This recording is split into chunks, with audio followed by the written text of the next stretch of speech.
Good afternoon. Thank you very much. Those of you who are a bit surprised, perhaps you were expecting Bill. So first and foremost, wanted to apologize, but also promise you that I'm going to give you as equally good of a presentation as our CEO. But before we get started, I also wanted to ask for a round of applause for my birthday, because today is my birthday. um, so after taking a red-eye flight from Singapore throughout the night, waking up and finding out that today is my birthday, I've also was surprised and said that you are presenting in 4 hours. So let's give it a go. So my presentation, there it is. Excellent. So today we wanted to talk to you about Abra, but first and foremost, we wanted to talk to you about the notion of combining the forces of the sharing economy, the forces of technology innovation, and to a certain degree, technology disruption and business model disruption, and how that can impact, and more than anything, benefit our efforts of financial inclusion. So, how many of you actually know what this word means? Very few, probably. So what this word means, and what we learn in our physics classes, is that it means that nature tends towards disorder. Nature tends towards disruption. And while many, let's say, existing incumbent business models and, let's say, incumbent companies would tend to be discomforted by that, and while in some cases certain individuals would be comforted by that, we believe that entrepreneurs thrive in that. So we believe that entrepreneurs can actually thrive in the environment when certain forces are coming together and disrupting how things have been done and redefining how things will be done in the future. So I can actually see that. There we go. So we want to talk to you about 3 forces today and how they can benefit financial inclusion. The first one is the sharing economy. The second one is the proliferation of smartphones. And the third is a proliferation of global applications. So first and foremost, as we all very well know, the sharing economy is here. As Uber has taught us, you can build the largest transportation company in the world, and in grand scheme of things, in less than 5 years, without owning one taxi, without employing one driver, and without having to have any, let's say, vehicle infrastructure whatsoever. Airbnb has taught us, again in less than 5 or 6 years, that you can build what is basically the largest hospitality company in the world without owning one hotel and without having to employ one employee. And then Kickstarter, which is now almost 10 years old to a certain degree, has taught us that by bringing the forces together, you can actually give birth to new companies. And as we're seeing here as well, Corsica, we have Zopa, we have Lending Club, all of these forces have taught us that it's actually possible to bring together people, to bring together the forces of democracy in the true sense of the word, and create businesses that have never been created before, or solve problems to a certain degree that have always been needed to be solved. The second force is smartphone penetration. All of us know that smartphone penetration is growing. What we also will soon see, and soon ensue here as well in the Philippines as the market opens up to other players, that smartphones are growing at a rapid pace. But what we perhaps didn't actually realize is that when we have more smartphones, and we also bring together cheaper, better data plans, that literally smartphone traffic, the accessing of internet and the accessing of applications is projected to grow by 8-fold in less than 5 years. As we all very well know as well, we're now living in an app economy. We're living in a world where applications are the predominant way that we're accessing information, the predominant way that we're interacting with websites. This is a stat here that shows how many users are actively accessing these applications. WeChat, for those of you who don't know, is actually one of the largest messaging applications based out of China. It is the predominant player in the market. But all of these applications are also, once again, demonstrating that people are accessing information, they're accessing these applications, and that this is a trend that is going to continue to grow. Here's another one that shows, combined with the previous slide, that there are millions and millions of users. So when WhatsApp set out to start a company, it set out to solve one particular problem, which was how much it costs to send an SMS message in between 2 different countries. Literally in less than 6 years, they now have 700 million active users. of which the predominant number of those users are actually interacting and communicating with each other in the domestic sense of the word. WeChat, close to 500. Skype, I think, is now close to 400 million. And all of these are demonstrating that the sharing economy is here to stay, this technological disruption is here to stay, but yet, for some reason, we have yet to see a true disruption in payments and in money transfer. Now, what we do know, particularly here in the Philippines, the country more or less where mobile money gave birth, with the likes of smart money, with the likes of GCash, is that there have been efforts over the past 10 years, primarily led by banks and primarily led by telcos, to promote financial inclusion and to promote access to payments via the telcos and the banks. And our conclusion is, in the grand scheme of things, that effort has failed.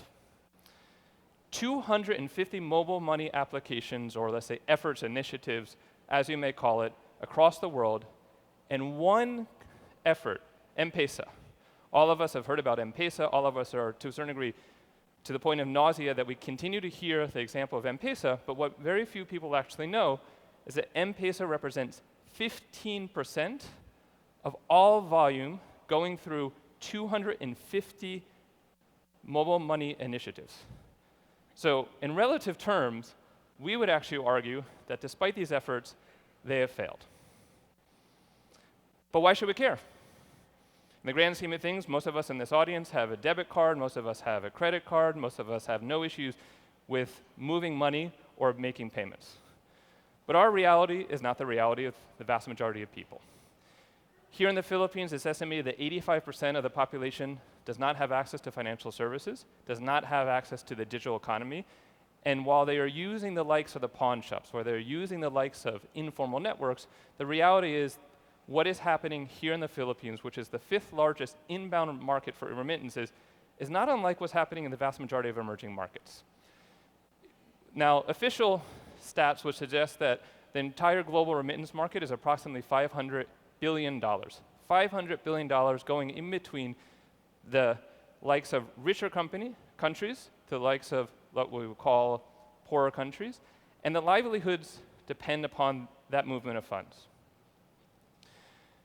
But what many people don't actually know or don't feel comfortable discussing is that the market is probably at least 2x that, because approximately $415 billion additional dollars is moved across borders through informal hawala networks, which is basically an individual calling up another individual, sending an email to another individual and say, can you give my mother money?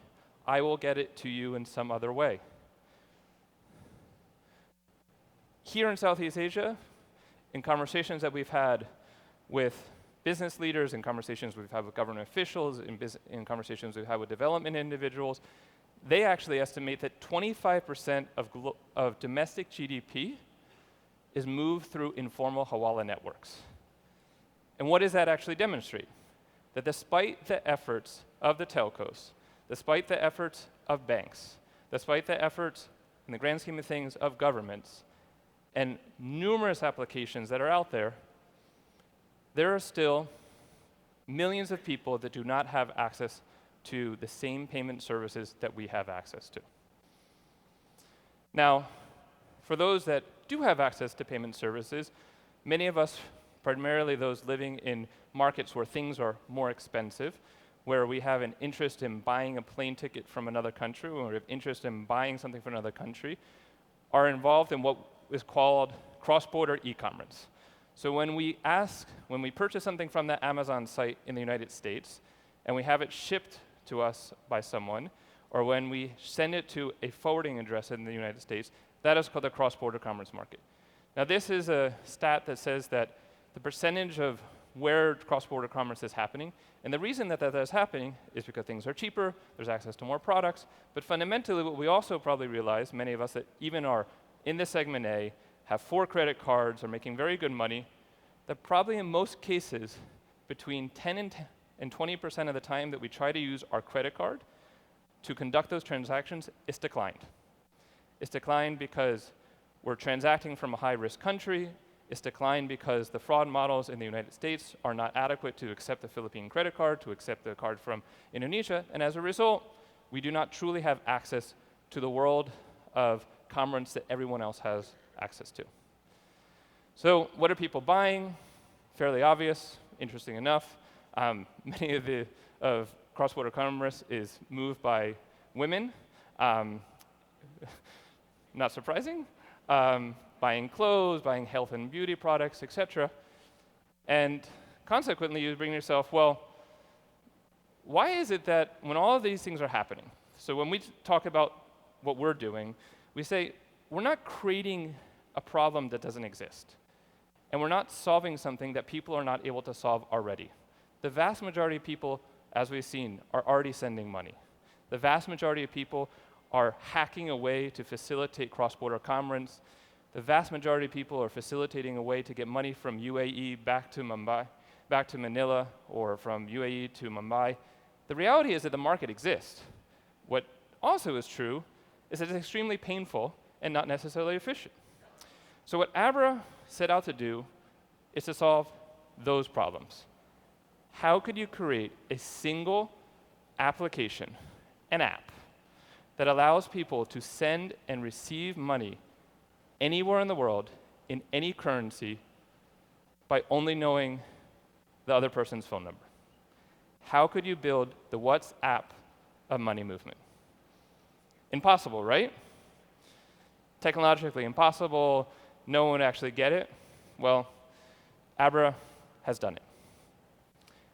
Abra has developed the world's first money movement application that by downloading the application, typing in your phone number, and validating your phone number in the same way that all of us have downloaded Viper, that we've downloaded Line, that we've downloaded WhatsApp, that allows you to download the application and to immediately be able to hold, send, or spend money anywhere in the world directly from your smartphone. So, how does it work? So first and foremost, the way Abra works is you need a smartphone, you need access to data, you download our application, and therefore we need to answer the question of, well, how do I get money in and out of the system? If you're a bank consumer, meaning you're someone that already has a bank account, here in the Philippines or elsewhere in the world, we are integrated to the local banking systems in the case that you can use your debit card, your ATM card to get money in the system, or you can link your bank account and transfer money into the system. But the part that is most interesting and comes back to the concept of the sharing economy is turning every single smartphone potentially into a human ATM. So let's take a step back.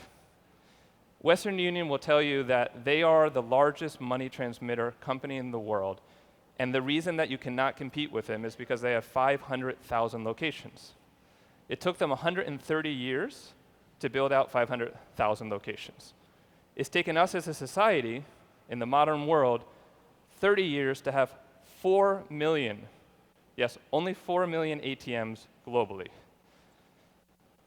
We have heard from studies, telcos, AKA experts, that there's approximately 30 to 40 million people in the world that are actively selling airtime.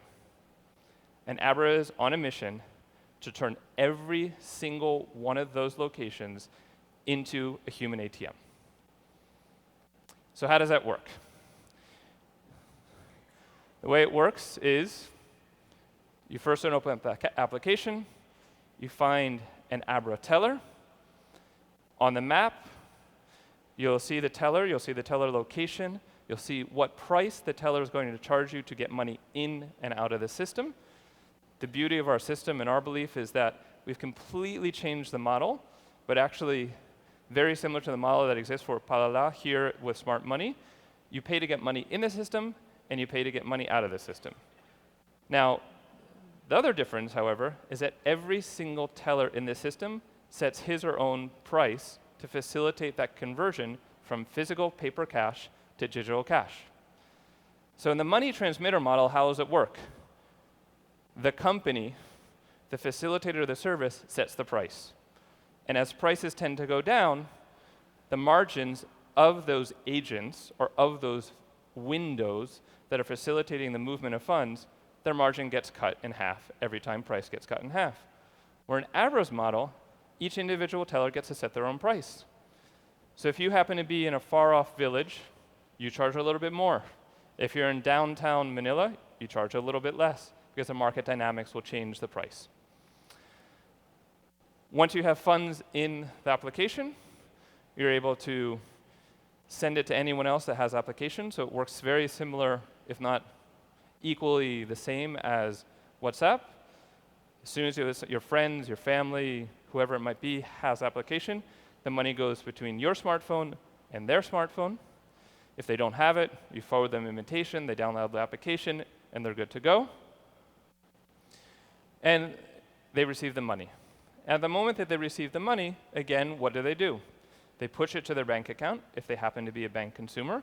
And if they're not a bank consumer, they find a teller and pull the money out. So here we have what the app looks like. You'll see this is an app that will be live here in the Philippines more or less within a week to 2 weeks. So we'd invite you to keep your eyes out on Google Play and also keep your eyes out for probably a few weeks after with the iTunes Store. Here in the Philippines is our actually launch market, so we're very excited to be launching the company first here in the Philippines and then shortly thereafter in the United States. You see this is what the experience looks like of finding a teller, the experience of what it looks like to send money, the experience of what it looks like to transfer the money, meaning cash out to your bank account or withdraw cash. You'll see on the right what the teller app looks like. They have 3 buttons, whereas the individual on the left is a user and they have 2. So let's take a step back. So what Abra has just said is that you can have a system that works where you can send money between any 2 smartphones. What Abra has also said is you've just turned every smartphone in the world into a human ATM. And lastly, what Abra said is that you can do it in any currency, in real time, anywhere in the world. You've now created the first application in the world that is a convergence between sending money, spending money, and storing money. So that's what Abra is. I'm happy to obviously take some questions since I've gone fairly quickly through the presentation, but just taking a step back and telling you where we are as a company. So Abra is a startup based in Silicon Valley in Mountain View, the same place that Google is located. We are backed by the likes of American Express, First Round Capital, which is one of the early investors into Uber. We're backed by RRE Ventures, which is a fund that was started by the former CEO of American Express. Arbor Ventures, which is a firm out of Hong Kong and China. Jungle, which is a firm based out of Singapore. Other investors on an individual letter include Ratan Tata and the likes of many other investors. So again, thank you very much. That's Abra. I invite you to download the application. And if you have any questions, feel free to ask.